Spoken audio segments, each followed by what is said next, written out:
বিসমিল্লাহির রহমানির রহিম। আসসালামু আলাইকুম ওয়া রাহমাতুল্লাহি ওয়া বারাকাতুহু। সবাইকে শুভেচ্ছার স্বাগতম। আশা করি সবাই ভালো আছেন, সুস্থ আছেন এবং the magic of law online ক্লাসের ফৌজদারি কার্যবিধি আইন, পেনাল কোড, সাক্ষ্য আইন অত্যন্ত সফলতার সহিত শেষ করে আমরা আজকে একটি নতুন ধারায় বা নতুন আইনে আমরা আজকে পদার্পণ করব। সেই সুন্দর একটি আইনের এবং সুন্দর একটি ধারার যে উদ্বোধনী ক্লাস, এই উদ্বোধনী ক্লাসে সবাইকে স্বাগতম। যারা অনলাইনে অলরেডি যুক্ত হয়েছেন তারা একটু কষ্ট করে লিঙ্কটা কপি করে হোয়াটসঅ্যাপ গ্রুপে দেওয়ার জন্য অনুরোধ করছি। একটু লিঙ্কটা কষ্ট করে হোয়াটসঅ্যাপ গ্রুপে দিয়ে দিবেন। আর যারা আছেন তারা দ্রুত জয়েন করে ফেলি।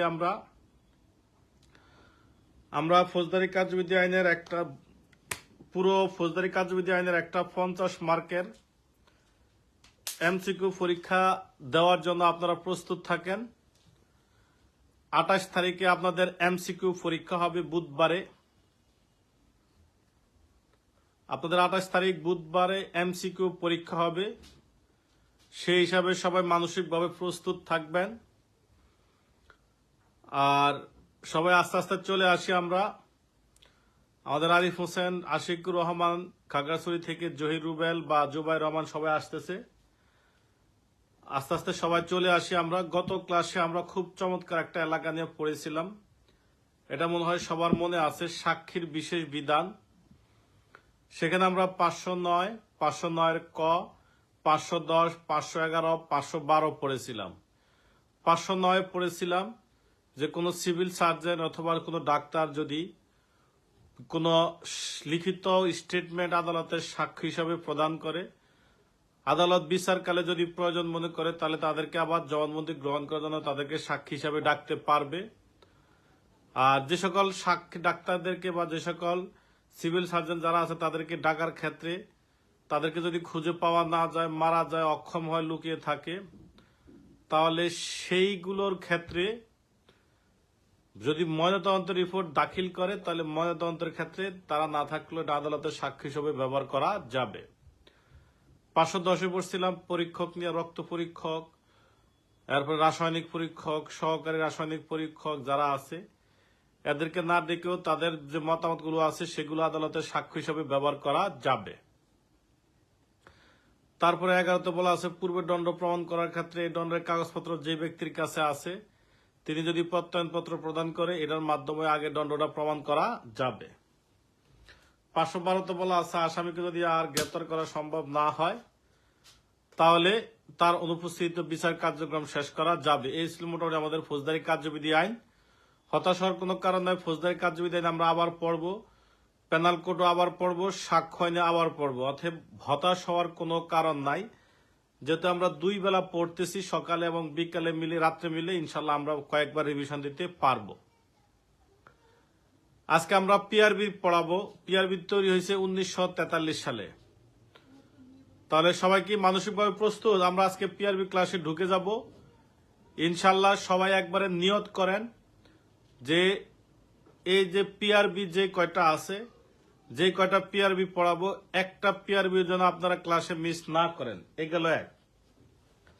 আমাকে আপনারা প্রশ্ন করতে পারেন যে স্যার, পরীক্ষায় আমাদের পদোন্নতি যদি কোনো কারণে না হয় অথবা আমাদের যদি পদোন্নতি সিরিয়াল পিছনে যায়, এটার কারণ কি? কি কারণে আমাদের পদোন্নতি পিছনে যাইতে পারে, অথবা কেন আমরা পিছনে পড়তে পারি, অথবা কেন আমরা রেজাল্টটা খারাপ করতে পারি?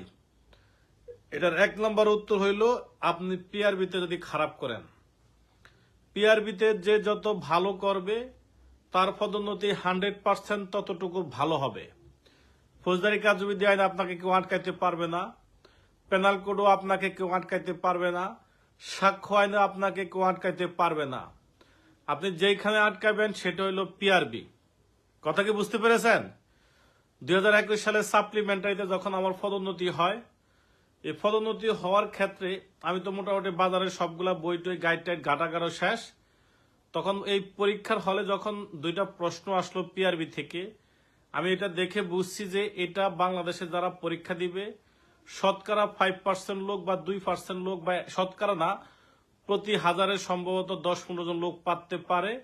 অতএব এটা যেহেতু আসছে, পদোন্নতির আবার হচ্ছে। ওই পিআরবি প্রশ্ন দেখে বলছি যে এবার মনে হয় আমার পদোন্নতিটা হচ্ছে, এবার মনে হয় আমার টাঙ্গাইলে যাওয়ার টিকিটটা রেডি। টাঙ্গাইলে যাওয়ার টিকিট বলতে বোঝানো হয়েছে পদোন্নতির আগে যে পোস্ট ট্রেনিং করানো হয়। কথা কি বুঝতে পারছেন? তো এই জন্য যেটা করবেন, আমি আবারও বলি, আপনি ফৌজদারি কার্যবিধিতে আটকাবেন না, আপনি পেনাল কোডও আটকাবেন না, আপনি সাক্ষ্য আইনও আটকাবেন না। তাহলে আপনি আটকাবেন কোথায়? পিআরবিতে। তাহলে আপনি যদি পিআরবি ভালোভাবে না শিখেন, পিআরবি যদি ভালোভাবে না শিখেন, তাহলে আপনি কিন্তু ধরা খেয়ে যাবেন। আমি পেনাল কোডের ক্ষেত্রে, সাক্ষ্য আইনের ক্ষেত্রে, ফৌজদারি কার্যবিধি আইনের ক্ষেত্রে একবারের জন্য আমি এটা বলিনি। আমি আগেই বলে দিয়েছি, আমার পথ আমি ক্লিয়ার করে দিয়েছি যে সিআরপিসি 431 আর এগুলো টুকটাক পড়াবো আমি, এগুলো বাদ যাবে না, পড়ে দিব, সমস্যা নাই।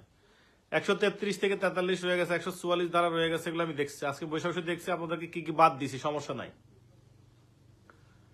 সব পড়ানো হবে, হতাশ হবেন না। তাহলে আপনারা পিআরবি কিন্তু যদি ভালোভাবে না পড়েন তাহলে কিন্তু ধরা খেয়ে যাবেন। তাহলে সবাই কি ভালোভাবে পিআরবি পড়ার জন্য কি প্রস্তুত? আচ্ছা, এবার একটা কথা বলি, আপনারা সবাই এখানে গ্রামে বড় হয়েছেন, আমার যদি আশা টার্গেট ভুল না হয়, গ্রামে বড় না হইলেও গ্রামে কিছু এনভায়রনমেন্ট আপনারা দেখেছেন। নাঙ্গল দিয়ে হাল চাষ করতে মনে হয় আপনারা অনেকেই দেখেছেন। একটা জমিকে যখন প্রথমবার নাঙ্গল দিয়ে হাল চাষ করা হয়, এটা কি তখনই ফসল বোনার জন্য প্রস্তুত হয়, না কয়েকটা চাষ করা লাগে বলেন তো? নাঙ্গল দিয়ে এক চাষ করলে কি ফসল বোনা যায়, না এই নাঙ্গল দিয়ে কয়েকটা চাষ করার পরে ফসল বোনা যায় বলেন?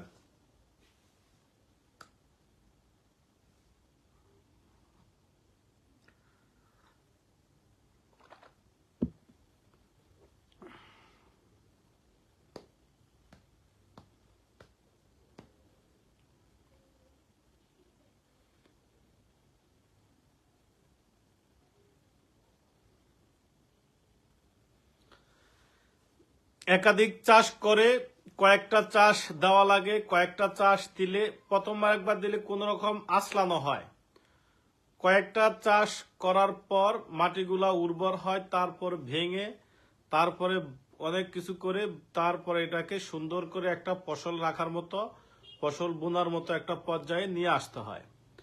ফৌজদারি কার্যবিধি আইন, পেনাল কোড, সাক্ষ্য আইন আপনাদেরকে আমি এক চাষ করছি মাত্র। আপনারা একটা জমি, এই জমিতে আপনাদেরকে একবার মাত্র চাষ করা হয়েছে। আমার কথাটা কি বুঝতে পেরেছেন? আপনাদেরকে মাত্র একটা চাষ করা হয়েছে, আরো কয়েকটা চাষ করা হবে। এই কারণে আমি আমার স্বেচ্ছায়, আমি নতুন কোনো ব্যাচ না পড়িয়ে আপনাদেরকে আমি 2বার পড়ানোর সিদ্ধান্ত নিয়েছি, একই লোকগুলারে 2বার পড়ানোর সিদ্ধান্ত নিয়েছি। তার মানে আপনারা মাত্র একটা চাষে গিয়েছেন, আরো অনেকগুলো চাষ করতে হবে আপনাদেরকে। অতএব 2-1টা ধারার দূরা যেগুলো বাদ গেছে, এগুলো হলো হতাশার কোনো কারণ নাই, সব চলে আসবে। আমরা পড়ায় চলে আসি। আমরা আজকে পড়বো পিআরবি। পিআরবি তৈরি হয়েছে 1943 সালে। পিআরবি কত সালে? 1900 কত সালে? 43 সালে। যদি কোনো কারণে আমরা যেহেতু ফৌজদারি কার্যবিধি আইন, পেনাল কোড বা সাক্ষ্য আইন যেহেতু পড়েছি, এজন্য আমাদের মুখে দিয়ে যদি কোনো কারণে ভুলেও ধারা শব্দটা চলে আসে, ধরে নেবেন যেটা বিধি হবে। আচ্ছা, এবার সবাই একটু আমার সাথে এভাবে লেখেন, পরে শিকার পি, সরে আ, র, পি আর, বরে শিকার বি। পিআরবি একসাথে লিখবেন, পিআরবি, তারপর লিখবেন 10, তারপর লিখবেন বরে শিকার ভি, ধরে শিকার ধি, বিধি। পিআরবি 10 বিধি। পিআরবি একসাথে শব্দটা হবে, সবাই একটু লেখেন।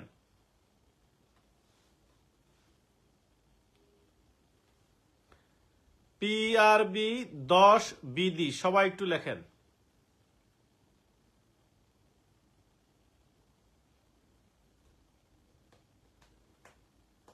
হ্যাঁ, ওই যে মিজানুর মিন্টু লিখছে, আমাদের তন্নিমা লিমা লিখছে, তারপরে হেলালুদ্দিন শাকিল লিখছে, তারপরে না মাহমুদুল হাসান রাজু। আমি পিআরবি আলাদা আলাদা বলে দেয়, একসাথে হবে।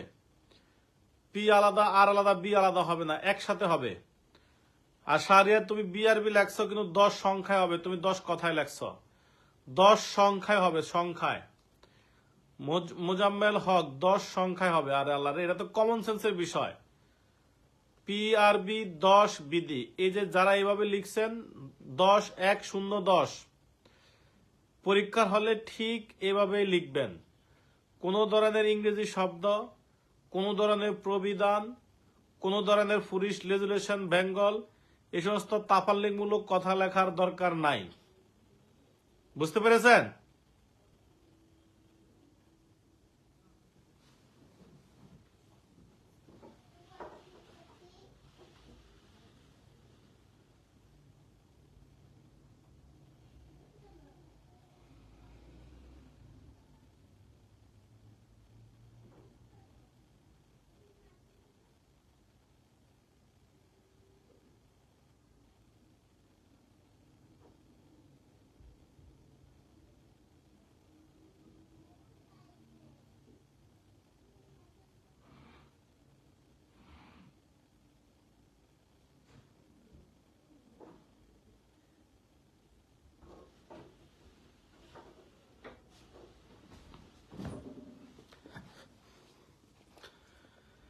এই যে এখানে কি লেখা, পরে শিকার পি সরেয়া বড় শিকার বি, পিআরবি, এখানে কি পিআরবি লেখা না পুলিশ রেজুলেশন বেঙ্গল লেখা না প্রবিধান লেখা, কি লেখা বলেন?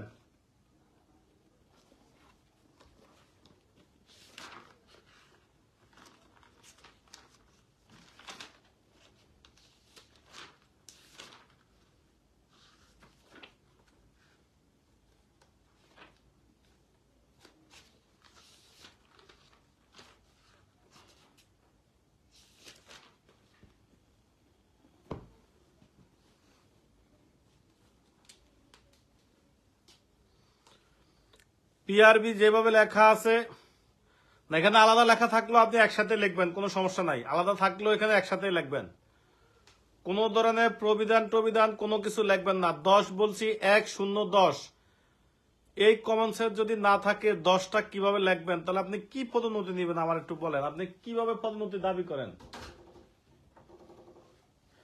আপনি একটা অফিসার হবেন, আপনার কাজ কাম তো অফিসার লেভেলের হইতে হবে, ব্রেনটা তো অফিসার লেভেলের হইতে হবে নাকি?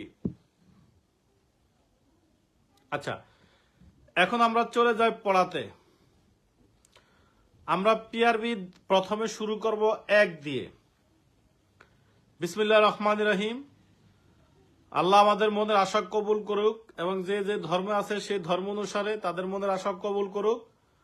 আমরা আমাদের পিআরবি ক্লাস শুরু করলাম, একটা বড় ধরনের ক্লাস পিআরবি, একবারে লং টাইমের পড়া হবে, অন্তত 2 থেকে 3 মাস লেগে যাবে আমার পিআরবি কমপ্লিট করতে। It's a big mega project.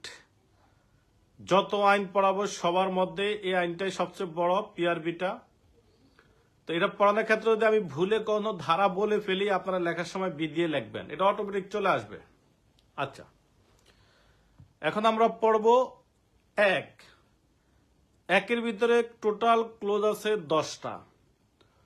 অনেকে 1-এর ক পড়ে, 1-এর খ পড়ে, অনেকে এক একজনে এক একটা পড়ে, কিন্তু সব আলাপ বাদ দিয়ে 1-এর 1, 1-এর 2, 1-এর 3 এইভাবে হবে।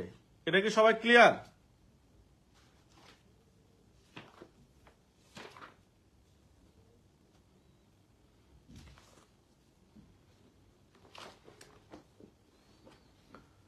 ক্লোজ গুলো হবে 1-এর 1, 1-এর 2, 1-এর 3, 4, 5, 6, 7, 8, 9, 10 এভাবে হবে। আচ্ছা, 1-এর 1 বলতে বোঝানো হয়েছে, 1-এর 1-এ বলা আছে এসপি মানে সুপারিনটেন্ডেন্ট কাকে বলে। সুপারিনটেন্ডেন্ট শব্দের অর্থ পুলিশ সুপারকে বুঝাইবে, আর সহকারী পুলিশ সুপার হইতে ঊর্ধ্বতন পদের পুলিশ অফিসার যখন এর দায়িত্বে থাকবে তখন তাকেও বুঝাবে। তাহলে এখন আর বর্তমানে কি মেসেজ দিল না, এখন আর যেহেতু এএসপি থেকে উপরে কেউ আপনার এসপির দায়িত্বে থাকে না, তাহলে এটা বাদ। তাহলে সুপারিনটেন্ডেন্ট বলতে বোঝানো হয়েছে পুলিশ সুপারকে, এটা বলা আছে 1-এর 1-এ। তাহলে একের একে বলা আছে এক ক্লোজ এক, এক ডট এক না, এক ক্লোজ এক। তাহলে এক ক্লোজ একের ভিতরে বলা আছে, হ্যাঁ হ্যাঁ এভাবেই, হ্যাঁ এভাবে হবে, কায়ুম এভাবে হবে, জহির রুবেল এভাবে হবে। তাহলে এক ক্লোজ একের ভিতরে বলা আছে সুপারিনটেন্ডেন্ট কাকে বলে। একের দুইয়ে বলা আছে আমরা বাংলাদেশ পুলিশের যত ধরনের সদস্য আছি সবাইকে পুলিশ অফিসার হিসাবে গণ্য হবে। পারবেন?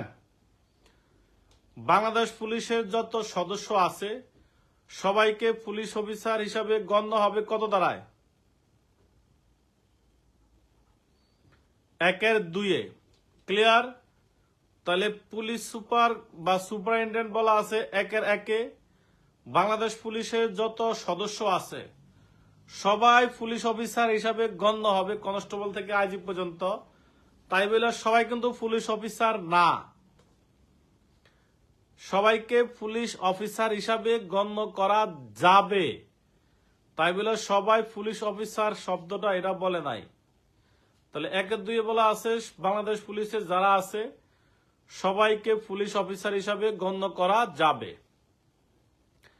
আর একের তিনে বলা আছে অধস্থন পুলিশ অফিসার, ইন্সপেক্টর হইতে তদনিম্ন পদে যারা আছে তাদের সবাইকে কি অফিসার হিসাবে গণ্য করা হবে?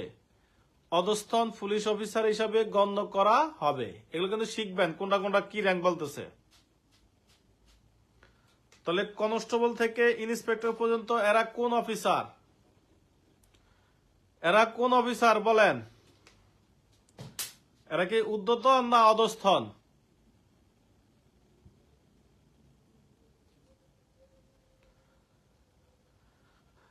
ঊর্ধ্বতন না অধস্থন? ইন্সপেক্টর হইতে কনস্টেবল পর্যন্ত এরা সব হইল অধস্থন পুলিশ অফিসার।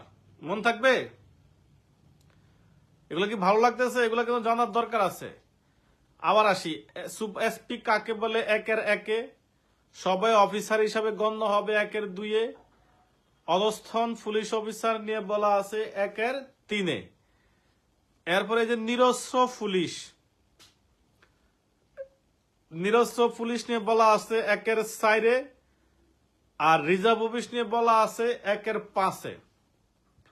নিরস্ত্র পুলিশ, নিরস্ত্র পুলিশ বলতে বোঝানো হয়েছে সশস্ত্র পুলিশ ব্যতীত সকল পুলিশকে নিরস্ত্র পুলিশ বলে। তাহলে আবার আসি, একের একে বলা আছে এসপি, একের দুইয়ে বলা আছে কনস্টেবল থেকে আইজি পর্যন্ত সবাই অফিসার হিসাবে গণ্য হবে। একের তিনে বলা আছে অধস্থন পুলিশ অফিসার, একের চারে বলা আছে নিরস্ত্র পুলিশ, একের পাঁচে হইল রিজার্ভ অফিস, একের ছয় হইল সশস্ত্র ইন্সপেক্টর যেটাকে আরআই বলা হয়, সশস্ত্র ইন্সপেক্টর। একের সাথে বলা আছে রিজার্ভ অফিসার মানে আরো। মন থাকবে? তাহলে আবার আসি, একের একে কি আছে বলেন? লেখা লাগবে না, বলেন, মুখ দিয়ে বলেন। একের একে কি? সুপারিনটেন্ডেন্ট। একের দুই সবাই অফিসার হিসাবে গণ্য হবে। আমি যা বলি আমার সাথে সাথে বলবেন, চুপচাপ থাকবেন না, বলবেন। একের দুইয়ে বলা আছে অফিসার হিসাবে গণ্য হবে। একের তিনে বলা আছে কি? অধস্থন পুলিশ অফিসার। একের চারে বলা আছে, কমেন্টস করার দরকার নাই, শুধু মুখে বলেন। একের চারে কি? নিরস্ত্র পুলিশ। একের পাঁচে হইল রিজার্ভ অফিস। একের ছয় বলা আছে সশস্ত্র ইন্সপেক্টর, একের সাথে বলা আছে রিজার্ভ অফিসার। এগুলো মনে রাখার টেকনিকটা আমি বলি। নিরস্ত্র পুলিশ বলছি সাইরে, এটার এক বাদ দিয়া ছয় বলা আছে নিরস্ত্র বিপরীত হলো সশস্ত্র ইন্সপেক্টর। নিরস্ত্র পুলিশ হলো সাইরে, এটার বিপরীত হলো ছয় বলা আছে সশস্ত্র ইন্সপেক্টর। রিজার্ভ অফিস বলছি পাঁচে, এটার বিপরীত হলো সাথে রিজার্ভ অফিসার। রিজার্ভ অফিস হইল পাঁচে, আর রিজার্ভ অফিসার মানে যেটাকে আরো বলা হয় এটা বলা আছে সাথে। এতটুকু কি পারবেন? তাহলে রিজার্ভ অফিসার কততে? সাথে। এতটুকু পর্যন্ত কি পারি? স্কট কমান্ডার বলা আছে কাকে বলা হয় সেটা বলা আছে একের আটে। Scott commander 1-8, Scott commander 1-8। এখন স্কট কমান্ডার আসলে আমরা সবাই 703-এ চলে যাই। ওখানে বলা আছে স্কট কমান্ডারের দায়িত্ব কর্তব্য, আর স্কট কমান্ডার কাকে বলা আছে এটা বলা আছে 1-8 স্কট কমান্ডার। তাহলে স্কট কমান্ডার হলো কত? 1-8। এবার চলে যায় কোর্ট ইন্সপেক্টর। ওই ছিলেন নাকি কোর্টের ইন্সপেক্টরে? কোর্ট ইন্সপেক্টর হইল 1-9। আর রিজার্ভ ইন্সপেক্টর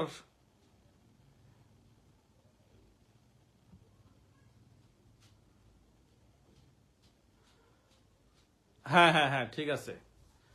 রিজার্ভ রিজার্ভ না, অফিস ইন্সপেক্টর মানে ওই যে আরআই অফিস ইন্সপেক্টর নিয়ে বলা আছে 10-এ।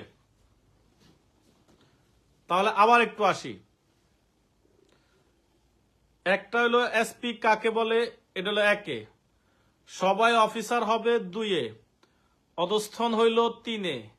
নিরস্ত্র হইল 4-এ। রিজার্ভ অফিস হইল 5-এ। সশস্ত্র ইন্সপেক্টর 6-এ। এবার আরো হইল 7-এ। স্কট কমান্ডারের হইল 8-এ। কোর্ট ইন্সপেক্টরের হইল 9-এ। আর অফিস ইন্সপেক্টর হইল 10-এ। আপনি একটু কল্পনা করেন, আস্তে আস্তে সবাই কল্পনা করেন, দেখবেন একটা লাইনের ভিতরে দাঁড় করে রাখেন। প্রথমে হইল আরো 7-এ, তারপরে দিবেন হলো স্কট কমান্ডারের 8-এ, এরপরে কোর্ট ইন্সপেক্টর স্যারকে দিবেন 9-এ, অফিস ইন্সপেক্টরকে দিবেন হইল 10-এ। এই 10টা কি পারি? আবার আসি। 1-এ হলো সুপারিনটেন্ডেন্ট কাকে বলে। 1-2-এ বলা আছে সবাই অফিসার হিসাবে গণ্য হবে। 1-3-এ হলো আমরা অধস্থন। 1-4-এ বলা আছে আমরা নিরস্ত্র পুলিশ। 1-5-এ বলা আছে, এবার আসি হইল রিজার্ভ অফিস। 6-এ বলা আছে সশস্ত্র ইন্সপেক্টর, সশস্ত্র পুলিশ না, সশস্ত্র ইন্সপেক্টর। 7-এ বলা আছে এবার রিজার্ভ অফিসার। 8-এ বলা আছে স্কট কমান্ডার। 9-এ বলা আছে কোর্টের ইন্সপেক্টর। 10-এ বলা আছে অফিস ইন্সপেক্টর। এই 10টা কি পারি? কথা বলেন, এই 10টা কি পারি? আমি কিন্তু এবার আপনাকে বুঝছেন কিনা বলি না, আমি কিন্তু বলছি পারেন কিনা, মানে মুখস্থ করতে হবে এটা।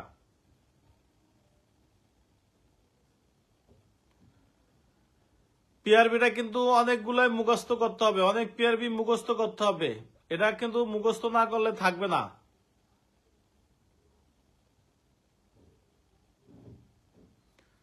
তাহলে আবার আসি। এবার আমি বলি, আপনারা মনে মনে মানে আমি বলি আপনারা উত্তর দিবেন, কেউ কমেন্টস করার দরকার নাই।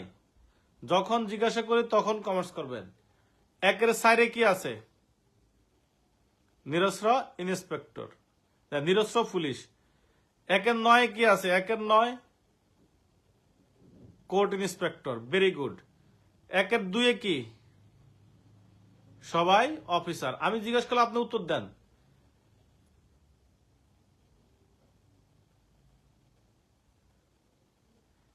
1-7-এ কি? Reserve officer, very good.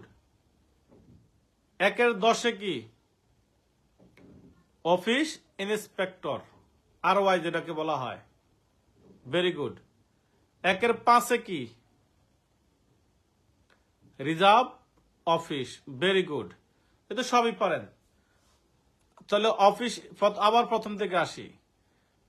তাহলে একবারে সিরিয়ালে যদি যাই, তাহলে আমরা প্রথম থেকে আসলে প্রথম হলো এসপি, তারপরে আমরা সবাই অফিসার হিসেবে গণ্য হব। তারপরে আমরা যারা অধস্থন, কারে কারে অধস্থন বলে, তাহলে সাব ইন্সপেক্টর কি ঊর্ধ্বতন পুলিশ অফিসার? ইন্সপেক্টর কি ঊর্ধ্বতন পুলিশ অফিসার? না, পিআরবিতে বলছে না, সাব ইন্সপেক্টর, ইন্সপেক্টর, নায়ক, এএসআই, কনস্টেবল এরা সব হইল অধস্থন পুলিশ অফিসার। পিআরবিতে স্পষ্ট করে বলা আছে।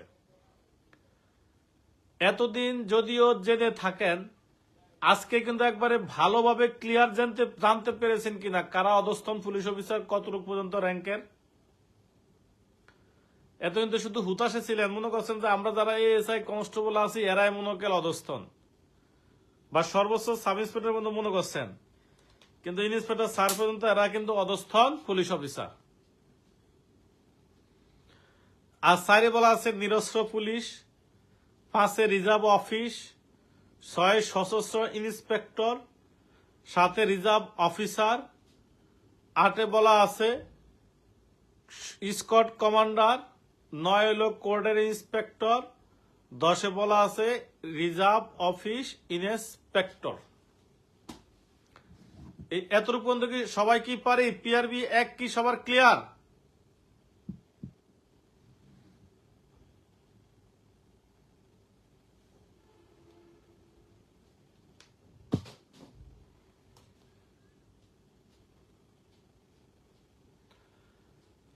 আচ্ছা, এখন বলা আছে 3 বলা আছে পিআরবিটা মূলত কারা ব্যবহার করবে। লেখা আছে পিআরবি বাংলাদেশ পুলিশ বাহিনীর জন্য শুধু প্রযোজ্য হবে। তাহলে 3 বলা আছে পিআরবিটা কে ব্যবহার করতে পারবে? পিআরবি কেবলমাত্র বাংলাদেশ পুলিশ বাহিনী ব্যবহার করতে পারবে। তাহলে পিআরবি কেবলমাত্র বাংলাদেশ পুলিশ বাহিনীর জন্য প্রযোজ্য হবে 3। এবার আমরা একটু চলে আসি 4 বলা আছে পুলিশের প্রশাসনিক এরিয়া মানে এলাকা। একটা পুলিশের প্রশাসনিক এলাকা কোনগুলা? একটা হলো পুলিশের প্রশাসনিক এলাকা আর একটা হলো পুলিশের প্রশাসনিক ব্যবস্থা, দুইটা কিন্তু এক জিনিস না।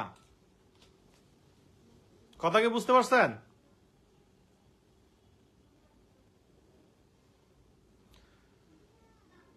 একটা হলো পুলিশের প্রশাসনিক এলাকা আর একটা হলো পুলিশের প্রশাসনিক ব্যবস্থা। পুলিশের প্রশাসনিক এলাকা হইল প্রথমে রেঞ্জ অফিস, তারপরে জেলা, তারপরে হইল থানা। এই 3টা হলো পুলিশের প্রশাসনিক কাজ কাম, আর একটা কোনো পুলিশের অফিসের ভিতরে পড়ে না। তাহলে পুলিশের সার্কেল আছে, সার্কেল অফিসটা রয়ে গেছে, দুঃখিত। তাহলে প্রথমে হইল রেঞ্জ অফিস, তারপরে হইল জেলা অফিস, পুলিশ সুপারের কার্যালয়, আর তারপরে হইল সার্কেল অফিস, তারপরে হইল থানা। এর হলো পুলিশের প্রশাসনিক এলাকা। আর পুলিশের প্রশাসনিক ব্যবস্থার মধ্যে বলা আছে যে বাংলাদেশ পুলিশের সকল সদস্যের দায়িত্বে থাকবে হইল পুলিশের আইজিপি, রেঞ্জের দায়িত্বে থাকবে ডিআইজি, জেলার দায়িত্বে থাকবে পুলিশ সুপার। কথা কি বুঝতে পারছেন? এটা হলো পুলিশের প্রশাসনিক ব্যবস্থা। মহকুমা শব্দের অর্থ হইল গ্রাম। এক পড়ার ভিতরে আরেক প্রশ্ন করলে মেজাজ কিন্তু গরম হয়।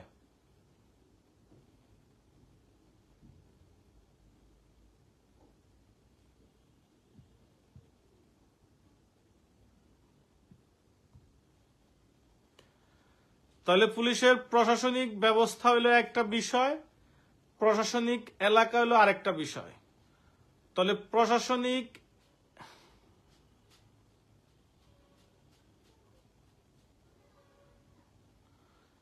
এমডি মনির হুসাইন যদি আপনি যে বক্তব্য দিয়েছেন ওরা যদি থেকে থাকে তাহলে আপনি ওইটাই পড়েন, আর যদি মনে হয় যেটা আমি পড়তেছি এটা পড়া উচিত তাহলে এটাই পড়েন। তাহলে আবার আসি 4 বলা আছে তাহলে পুলিশের প্রশাসনিক এলাকা পাইলাম, আর 7 পাইলাম হইল আপনার পুলিশের প্রশাসনিক ব্যবস্থা। 7 হইল প্রশাসনিক ব্যবস্থা আর 4 পাইলাম হইল প্রশাসনিক এলাকা। এলাকার ব্যবস্থা মানে বুঝছেন? এলাকা বলতে বুঝাইছে এরিয়া, আর ব্যবস্থা বলতে বুঝাইছে কে কোনটা চালাবে।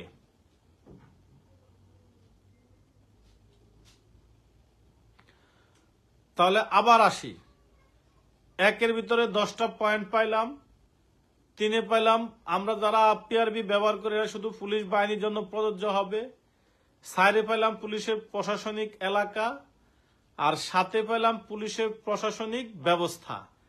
এই ব্যবস্থা বলতে বুঝাইছে বাংলাদেশ পুলিশের সবার দায়িত্বে থাকবে আইজিপি স্যার, রেঞ্জের দায়িত্বে থাকবে ডিআইজি স্যার, জেলার দায়িত্বে থাকবে হইল কে পুলিশ সুপার, এইটুকু বলা আছে প্রশাসনিক ব্যবস্থার মধ্যে। তাহলে মাঝখান দিয়ে ঢুকছে, বাকি আছে কত? 5 আর 6। 5-এর 1, 2 আছে আর 6 পড়ব। 6 বলা আছে পুলিশের বিভিন্ন ইউনিট নিয়ে। পুলিশের বিভিন্ন ইউনিট মানে বুঝছেন, SB, CID, APBN, police headquarter, training centre, মেনিং সেন্টার, যে বিভিন্ন ইউনিট থাকে, পিবিআই, নৌ police, tourist police, highway police, এই সমস্ত বিভিন্ন ইউনিট নিয়ে বলা আছে 6 ধারায়, পিআরবি 6 বিধিতে। তাহলে আমি আবার আসি, 1-এর 10টা পয়েন্ট। 3 হইল পিআরবিটা পুলিশ বাহিনীর জন্য প্রযোজ্য। 4 পেলাম পুলিশের প্রশাসনিক এলাকা। 5 একটু পরে পড়ি। 6 পেলাম পুলিশের বিভিন্ন ইউনিট। 7 পেলাম পুলিশের প্রশাসনিক ব্যবস্থা। সবার দায়িত্বে থাকবে আইজিপি স্যার, রেঞ্জের দায়িত্বে থাকবে ডিআইজি স্যার, জেলার দায়িত্বে থাকবে কে? Police super. এতটুকু কি ক্লিয়ার? সবাই কি এতটুকু পর্যন্ত পারি?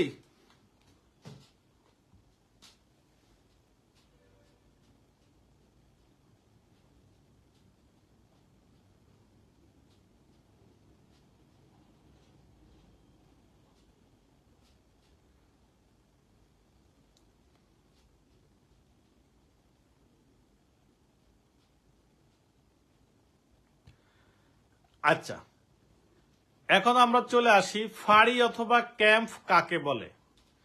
এটা আমরা অনেকে 355, 356 পড়ি, কিন্তু এগুলো আগে বুঝতে হবে, খুতাসে পড়লে হবে না। ফাঁড়ি অথবা ক্যাম্প কাকে বলে? পিআরবি 5-এর 1-এ বলা আছে যে থানা হইতে যে সমস্ত এলাকায় সহজে আইন শৃঙ্খলা রক্ষা করা সম্ভব হয় না। কথা আগে বুঝেন। এটা কিন্তু আমি বুঝতে বলছি, এটা কিন্তু আমি মুখস্থ করতে বলি না, বুঝতে বলছি। থানা হইতে যে সমস্ত এলাকায় সহজে আইন শৃঙ্খলা রক্ষা করা সম্ভব হয় না, সেই সকল এলাকার আইন শৃঙ্খলা সহজে রক্ষা করার জন্য অস্থায়ীভাবে যে ফাঁড়ি স্থাপন করা হয় তাকে বলা হয় ক্যাম্প, আর অস্থায়ীভাবে যে ক্যাম্প স্থাপন করা হয় তাকে বলা হয় ফাঁড়ি। তাহলে ফাঁড়ি কাকে বললে পারবেন আর ক্যাম্প কাকে বললেও পারবেন। আমার মনে হয় বাংলা আলাপ হলো থানা থেকে যে সমস্ত জায়গায় সহজে যাওয়া যায় না, ওই সমস্ত এলাকায় অস্থায়ীভাবে যে পুলিশগুলা থাকে তাদেরকে বলা হয় ফাঁড়ি অথবা ক্যাম্প। কথা কি বুঝতে পেরেছেন? এই বিষয়টা বলা আছে পিআরবি 5-এর 1-এ, কিন্তু আমরা এতদিন পড়ছি হুতাশে আরেক জায়গায়। তাহলে 5-এর 1 কি পারি আমরা? ফাঁড়ি অথবা ক্যাম্প কাকে বলে? থানা হইতে যে সমস্ত এলাকায় সহজে আইন শৃঙ্খলা রক্ষা করা সম্ভব হয় না, সেই সকল এলাকার আইন শৃঙ্খলা সহজে নিয়ন্ত্রণ করার জন্য অস্থায়ীভাবে যে ক্যাম্প স্থাপন করা হয় তাকে বলা হয় ফাঁড়ি, যে ফাঁড়ি স্থাপন করা হয় তাকেই বলা হয় ক্যাম্প। একই জিনিস।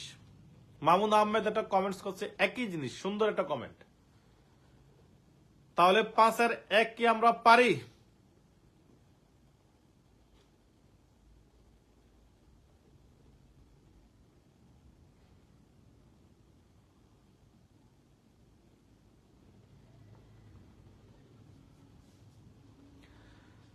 এবার আসি টাউন আউটপোস্ট। শব্দটা বুঝতেছেন কি বলেছি? সবাই একটু কমেন্টে লেখেন শব্দটা টাউন আউটপোস্ট। দুইটাই ক্যাম্পের বাংলা ইংলিশ জানি না, যদি পরীক্ষা আসে ক্যাম্প কাকে বলে তাহলে লিখবেন যে ক্যাম্পকে ফাঁড়ি বলে, আর ফাঁড়ি কাকে বলে, ক্যাম্প কাকে বলে, ফাঁড়িকেই ক্যাম্প বলে। হ্যাঁ, ওই যে জগাদাটি মারামারি যে পড়াইছিলাম, জয় রুবেল পেনাল করে মনে আছে 159-এ। সবাই একটু কমেন্ট করেন টাউন আউটপোস্ট। শুধু টাউন পোস্ট বলি না, টাউন আউটপোস্ট শব্দটা বলেছি।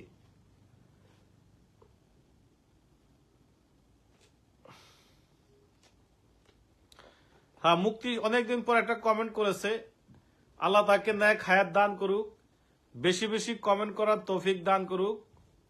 সে একটা কমেন্টস করেছে যে এপিবিএন হলে ক্যাম্প শব্দ বেশি ব্যবহার করে, থানার ক্ষেত্রে ব্যবহার করা হয় ফাঁড়ি। একই জিনিস, সঠিক। সবাই একটু টাউন আউটপোস্ট লেখেন। আচ্ছা, এই যারা টাউন আউটপোস্ট লেখছেন, এই টাউন আউটপোস্ট লিখতে গিয়ে অনেকে কিন্তু টাউট আউটপোস্ট লেখছে, টাউট আউটপোস্ট।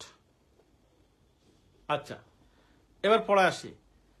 টাউন মানে শহর, আউট মানে বাহির, পোস্ট, পোস্ট বলতে বোঝানো হয়েছে এখানে একটা জায়গা। তাহলে শহরের বাহিরে একটা জায়গা, এটাই বোঝানো হয়েছে মূলত মনে হয়। খেয়াল করছেন, টাউন আউটপোস্ট মানে শহরের বাইরে কোথাও একটা তল্লাশি চৌকির মতো কিছু একটা বসানো মনে হয়। কথা কি বুঝতে পারছেন?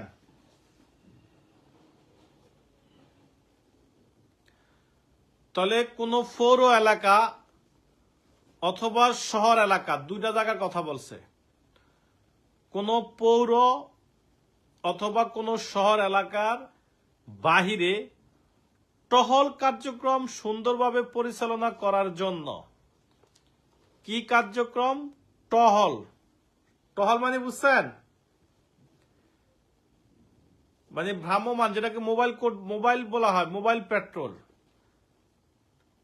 টাউন আউটপোস্ট, চেকপোস্ট হবে না, আউটপোস্ট। তাহলে টাউন আউটপোস্ট বলতে বোঝানো হয়েছে, আমি কিন্তু চেকপোস্ট বলি নাই, টাউন আউটপোস্ট বলেছি।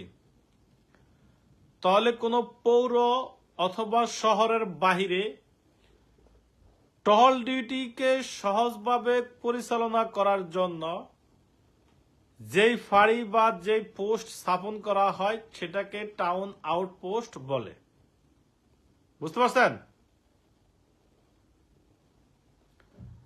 শহরের বাহিরে টহল ডিউটির জন্য যে একটা ফাঁড়ি থাকে, একটা গড় থাকে, একটা পোস্ট থাকে, এটাকে বলা হয় টাউন আউটপোস্ট। তাহলে টাউন আউটপোস্টের কাজ হলো মূলত টহল ডিউটিকে পরিচালনা করার জন্য। এখানে এসে সবাই বসে, এখান থেকে চেকপোস্ট ডিউটি করে, রোদ বৃষ্টির সময় এখানে এসে তারা বিশ্রাম নেয়। এই কথাটা বলা আছে 5-2। এতটুকু কি আমরা পারি? আজকে আর বেশি দিব না, আজকে আমার একটু কাজ আছে, আর আজকে আর বেশিও দিব না। তাহলে টাউন আউটপোস্ট কাকে বলে? বাংলা আলাপ হইল পৌর এলাকা বা শহরের বাহিরে টহল ডিউটি করার জন্য একটা ফাঁড়ি থাকে, ফাঁড়িকে টাউন আউটপোস্ট বলা হয়, অস্থায়ীভাবে থাকে আর কি যেটা। তাহলে একে পাইলাম এসপি, 1-2 পাইলাম সবাই অফিসার, 1-3 পাইলাম আমরা অধস্থন, 1-4 পাইলাম নিরস্ত্র পুলিশ, 5 পাইলাম হইল রিজার্ভ অফিস, 6 পাইলাম হইল সশস্ত্র ইন্সপেক্টর, 7 পাইলাম রিজার্ভ অফিসার, 8 পাইলাম স্কোয়াড কমান্ডার, 9 পাইলাম কোর্ট ইন্সপেক্টর, 10 পাইলাম অফিস ইন্সপেক্টর, 3 পাইলাম পিআরবিটা পুলিশ বাহিনীর জন্য,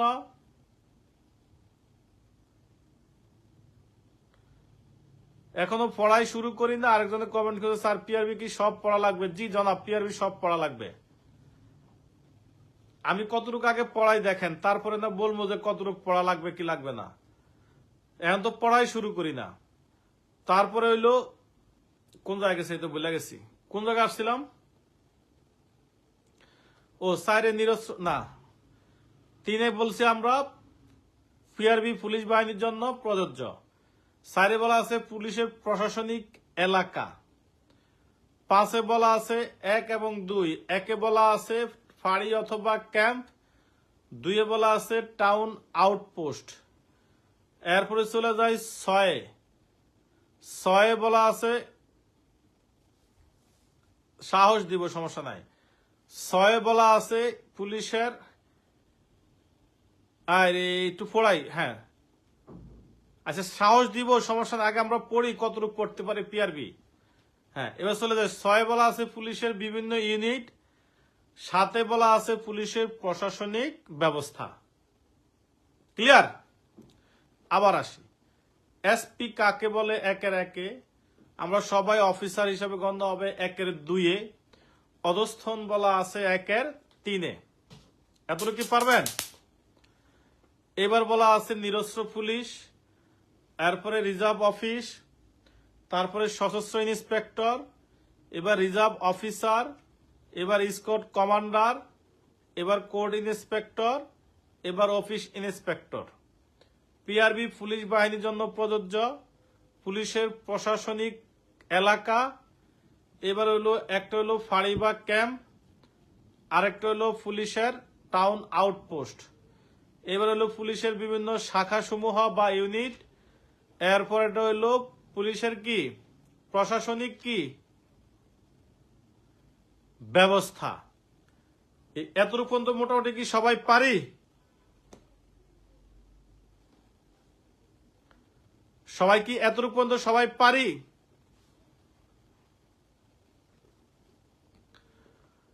কথা বলে না, সবাই কি এতটুকু পর্যন্ত পারি?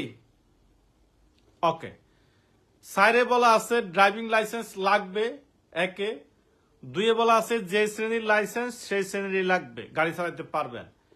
পাঁচে বলা আছে অনুমতি পত্র, ছয় বলা আছে লাইসেন্সের আবেদন প্রক্রিয়া, সাথে যারা শারীরিক প্রতিবন্ধী, আটে বলা আছে সামরিক বাহিনীর, নয় বলা আছে বিদেশি নাগরিকের, দশে বলা আছে লাইসেন্স বিকৃতি নিয়ে, 11তে পয়েন্ট বরাদ্দ কর্তন, 12তে লাইসেন্স বাতিল নিয়ে, 13তে ড্রাইভারের নিয়োগ প্রক্রিয়া, 14-15 মিলে কন্ট্রাক্টরকে নিয়োগ, 16তে হলো রেজিস্ট্রেশন, 17তে ভুয়া রেজিস্ট্রেশন, 18তে অস্থায়ী রেজিস্ট্রেশন, 19-এ যে এলাকার গাড়ি ওই এলাকার রেজিস্ট্রেশন, 20-এ গাড়ি সাথে নিয়ে আসতে হবে, 21-এ বলা আছে 30, 60, 30, 22 আমরা পড়াই নাই, 23-এ বলা আছে রেজিস্ট্রেশনের সংখ্যা নির্ধারণ, 24-এ বলা আছে এই রেজিস্ট্রেশন শর্ত লঙ্ঘন করলে রেজিস্ট্রেশন বাতিল করা যাবে। 24 ওই সবার মনে আছে? কথা বলে না, মনে আছে কিনা?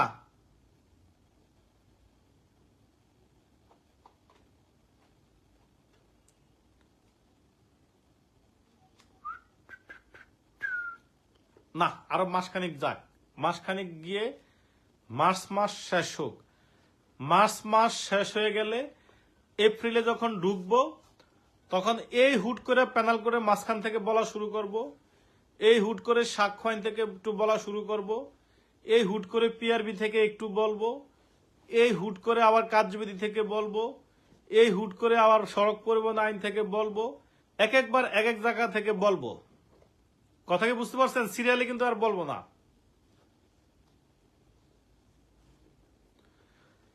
441 অপরাধমূলক অনধিকার প্রবেশ, মনে আছে? এই এলাকা মনে আছে সবার? আচ্ছা, প্যানেল কোড ধরি নাই, প্যানেল কোড পরে ধরবো। তাহলে আমরা আজকে পিআরবি পড়লাম 1-এর 10টা পয়েন্ট, তারপরে 3 পড়লাম, 4 পড়লাম, 5-এর 1, 2, তারপরে 6, তারপরে 7। ঠিক আছে? আচ্ছা, তাহলে আগামীকাল শুক্রবার আপনাদের বন্ধ, আগামীকাল সকালে পড়াবো না, আগামীকাল সকালে সবাই পর্যাপ্ত রেস্ট করবেন, কালকে সকালে বন্ধ ইনশাল্লাহ।